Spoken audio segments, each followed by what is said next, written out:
Acaba de pasar octubre y para mí significa ver muchas películas de terror. Y una que siempre me gusta revisitar en esa época del año es una de mis favoritas, The Thing de John Carpenter. Algo que me llama mucho la atención cada vez que la veo es que sin importar de que se trate de una cinta de más de 40 años, sigue siendo tan efectiva como cuando salió en 1982. Acompáñame a conocer cómo es que esta obra maestra consigue ser una de las mejores películas de terror de todos los tiempos. Cuando hablamos de The Thing, es común que se mencione como un clásico de terror, pero cuando se estrenó, decir algo así te habría ganado miradas de desdén o que alguien te dijera ¿cuál es tu problema? Esto se debe a que The Thing es una de esas películas que fueron un fracaso en taquilla antes de ser reconocidas por su genialidad años después. ¿Pero por qué fue así?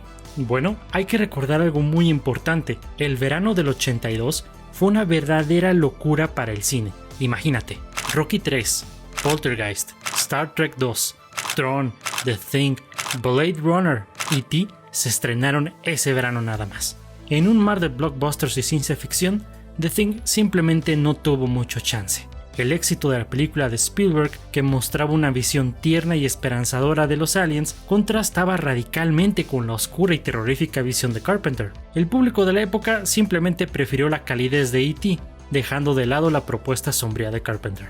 Además, la película se enfrentaba al legado reciente de Alien de Ridley Scott, que había redefinido el horror espacial solamente 3 años atrás en 1979. Para muchos, The Thing era más de lo mismo, o sea, aliens en un ambiente de terror, y el público no estaba listo para aceptar otra visión de terror cósmico tan pronto. Los críticos tampoco ayudaron mucho, donde hubo varios que desestimaron la película como un despliegue de efectos especiales y de violencia extrema y nada más. Pues el tiempo ha pasado y no podían haber estado más equivocados. La trama transcurre en el Puesto Remoto 31, un centro de investigación remoto ubicado en la Antártida, y desde el inicio Carpenter ya pone la mesa para un banquete de terror, ya que el ambientar la historia en un lugar aislado es un recurso clásico de las películas de terror, donde los personajes y por extensión la audiencia están en un espacio confinado, lejos de cualquier rastro de ayuda. Después de esta introducción, vemos un perro corriendo como una especie de mar blanco, mientras un helicóptero lo persigue. El terreno que recorren establece perfectamente el entorno de aislamiento y la enorme escala que nos dice que estamos en medio de la nada. Los seres humanos somos sociales por naturaleza. No estamos diseñados para vivir en aislamiento prolongado sin que se nos zafen un par de tornillos y nos hagamos amigos de un balón de voleibol. Nuestros grupos sociales nos hacen sentir seguros. El convivir con personas que comparten nuestros valores a la larga llega a crear un sentimiento de pertenencia y de confianza. Todo muy bien, pero quítale a un hombre su comunidad y su seguridad y tienes un cóctel de locura en tus manos. The Thing ataca directamente estos dos aspectos de la naturaleza humana cuando el alien comienza a tomar la forma de los diferentes miembros del grupo. Se comienza a crear un sentimiento de paranoia entre cada uno donde ya no saben en quién confiar y lo peor es que no hay quien los pueda ayudar. En The Thing, el verdadero monstruo no es solo la criatura, sino el aislamiento que transforma cada relación en un juego mortal de desconfianza. Uno de los elementos clásicos del cine de terror es el miedo al otro, a lo desconocido, a lo foráneo. The Thing fue filmada en medio de la Guerra Fría, cuando las ansiedades de la sociedad estadounidense estaban por las nubes debido al creciente temor de una guerra nuclear entre los Estados Unidos y la Unión Soviética. Pero quizás más importante, esta película salió durante la epidemia del SIDA en los 80, siendo la escena de la prueba de sangre una alegoría bastante clara, o sea, otra preocupación más para la sociedad americana de ese entonces. Además, al ser un remake de la película The Thing from Another World de Howard Hawks, cabe mencionar que esa película realizada en 1951 también se hizo en una época donde había mucha preocupación, marcada por el miedo a la infiltración del comunismo en los Estados Unidos. Así que la paranoia está en el ADN de The Thing, y Carpenter utiliza todos estos elementos a su favor y comunica esa sensación a través del lenguaje cinematográfico. Desde los primeros momentos en los que la cosa ataca, la desconfianza se propaga como un virus. ¿Quién está infectado y quién no? Esa es la pregunta que cada personaje se hace, pero también el espectador. La narrativa juega con nosotros. A veces nos muestra quién será la siguiente víctima, pero hay momentos en los que la cámara se aleja y de repente ni nosotros sabemos quién podría ser la criatura. Cada uno de los miembros del equipo es un potencial enemigo y sumado al lenguaje visual de la película tiene un excelente uso del sonido. Si bien la música de Ennio Morricone contribuye a mantener ese hilo constante de tensión gracias a notas minimalistas con usos esparcidos de piezas más complejas y clásicas de banda sonora, es mucho más interesante notar cómo la película usa el silencio. Si te fijas, la mayoría de las escenas se componen de sonido diegético y de vez en cuando del silbido del viento que añaden a una ambientación tenebrosa.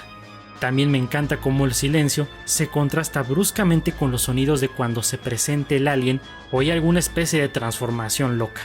Cambiar de golpe de silencio a ruido extremo añade muchísimo al sentimiento de terror. La atmósfera claustrofóbica, los planos cerrados que muestran rostros tensos y las tomas amplias del paisaje desolador nos sumergen en esa sensación de desolación y paranoia. Si bien la caracterización de los personajes no es demasiado profunda, sí tenemos una oportunidad de ver la dinámica entre ellos para cuando llegue el caos podamos sentir su desesperación. Carpenter nos pone en los zapatos de los personajes al jugar con nuestras percepciones a tal grado que ni siquiera el MacReady de Kurt Russell está a salvo. Que una película te haga desconfiar del héroe a tal grado habla de un gran manejo del suspenso.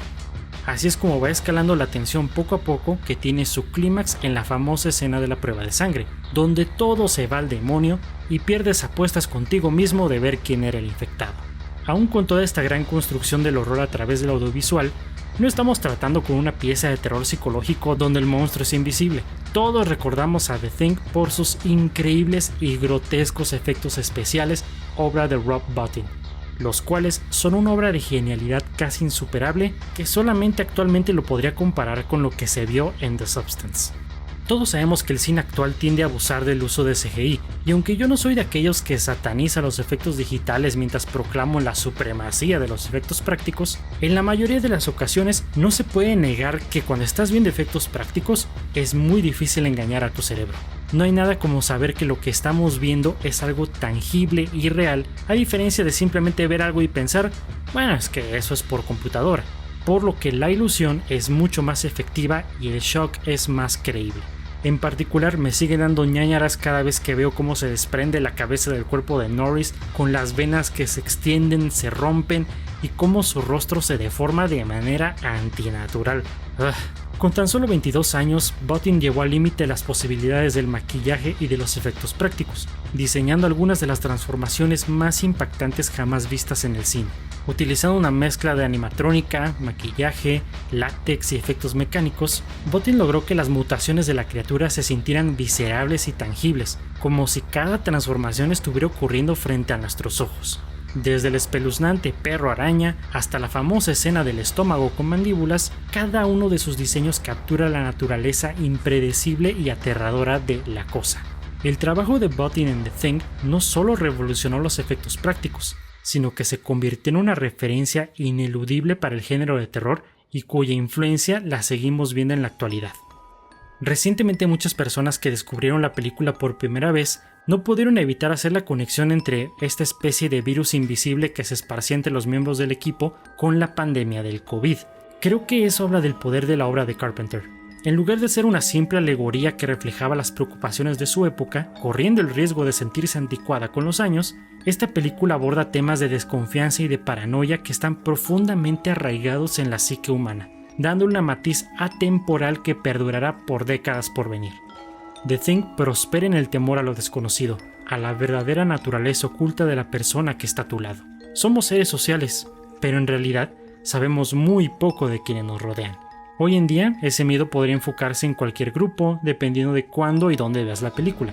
La persona a tu lado podrá tener apariencia amigable, pero en secreto ser un monstruo, y tú nunca lo sabrías. La cosa puede ser un alien, una enfermedad, una ideología, o cualquier cosa que se propague de forma silenciosa y sin ser detectada. Es precisamente eso lo que la hace tan universal, tan aterradora y una de las mejores películas de terror de todos los tiempos.